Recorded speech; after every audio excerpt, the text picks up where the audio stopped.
তো আমরা জানি যে বাংলাদেশেই আসলে অশান্তির উনি একটা বড় কারণ। পূর্ণ একটা সম্পর্ক তৈরি হওয়ার কথা ছিল, এই সম্পর্কের পেছনে আসলে সবচেয়ে বড় বাধা হিসেবে উনি নিজেই কাজ করেছেন। মমতা ব্যানার্জি শান্তি সেনা পাঠানোর আর্জি জানানোর কথা বলেছে জাতিসংঘের কাছে ভারতের সরকারকে, যদিও তিনি আবার বলেছেন যে দুদেশের কথা বলুক, এটা পররাষ্ট্র মন্ত্রণালয়ের ব্যাপার, কেন্দ্রীয় সরকার চুপ কেন, এটি তিনি আবার যদিও বলেছেন যে দুদেশের কথা বললে তো সমাধান হবে। এখানে এই যে শান্তি রক্ষী বাংলাদেশে পাঠাতে তিনি বলেছেন, আমরা তো জানি যে ভারতের বিভিন্ন প্রদেশেও মেচাকার অবস্থা, সেখানে আসলে তার ভূমিকাটা কি, এবং এরকম কি শান্তিরক্ষী পাঠানোর কোনো সুযোগ কি আছে আসলে? দেখেন, উনি ভারতের ব্যাপারে উনি কি অবস্থান নেবেন সেটা একান্তই ওনার নিজস্ব ব্যাপার। জি, কিন্তু আমরা জানি যে বাংলাদেশেই আসলে অশান্তির উনি একটা বড় কারণ। আপনি দেখেছেন যে ভারতের কেন্দ্রীয় সরকার 2010 সালে পানি চুক্তি প্রায় চূড়ান্ত করেছিল, সেটা স্বাক্ষর হওয়ার কথা ছিল। সেই চুক্তির একমাত্র বাধা হিসেবে উনি দাঁড়িয়ে গেছেন। এখন পর্যন্ত সেই চুক্তি স্বাক্ষরিত হয়নি। আমরা আমাদের ন্যায্য পানির হিস্সা পাচ্ছি না।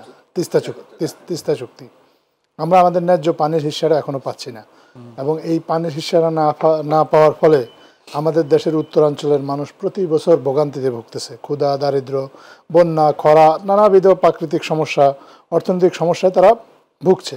এবং এই যে ভুগছে, এবং আমাদের দুই দেশের মধ্যে আসলে যে একটা শান্তির বার্তা তৈরি হওয়ার একটা সম্ভাবনা ছিল, বা দুই দেশের মধ্যে মানুষের পিপল টু পিপল কানেক্টিভিটি বা মানুষের মধ্যে যে বন্ধুত্বপূর্ণ একটা সম্পর্ক তৈরি হওয়ার কথা ছিল, এই সম্পর্কের পেছনে আসলে সবচেয়ে বড় বাধা হিসেবে উনি নিজেই কাজ করেছেন।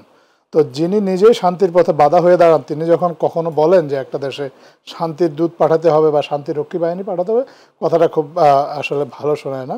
খুব মানে এটা আসলে বাংলাদেশের মানুষের এটাকে স্বাভাবিকভাবে নেওয়ার কোনো কারণ, এটা একটা হয়েছে তখন তো উনি শান্তিদূতের কথা বলেন নাই। আর উনি এই যে আমাদের আমি মঞ্জু ভাই কিছু পয়েন্ট উত্থাপন করেছেন, আমি এটার সাথে জাস্ট আরো দুই একটা পয়েন্ট জাস্ট যোগ করব। যখন বিশ্বজিৎ হত্যাকাণ্ড হয়েছে, ঢাকা শহরে প্রকাশ্য দিবালোকে কুপিয়ে হত্যা করা হয়েছে, কিন্তু ওনারা কিন্তু তখন কিন্তু বলেনি যে শান্তিরক্ষী বাহিনী পাঠানোর কথা।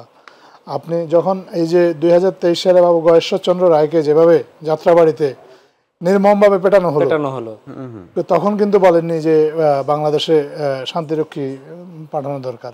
এই জুলাই গণ অভ্যুত্থান তো আসলে আমাদের কোনো ধর্ম আর গোত্রের ছিল না।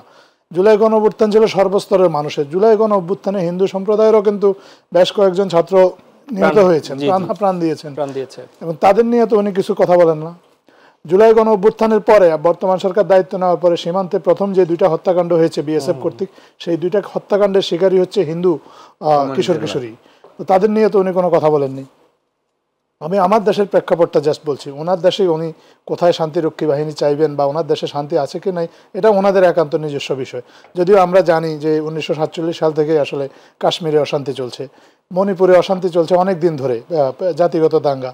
এই গত সপ্তাহে খ্রিস্টিয়ান কমিউনিটির উপর হামলা হচ্ছে বলে আসামে একটা খ্রিস্টিয়ান অধিকার সংগঠন তারা বিবৃতি দিয়েছে যে খ্রিস্টিয়ান কমিউনিটির উপর হামলা হচ্ছে।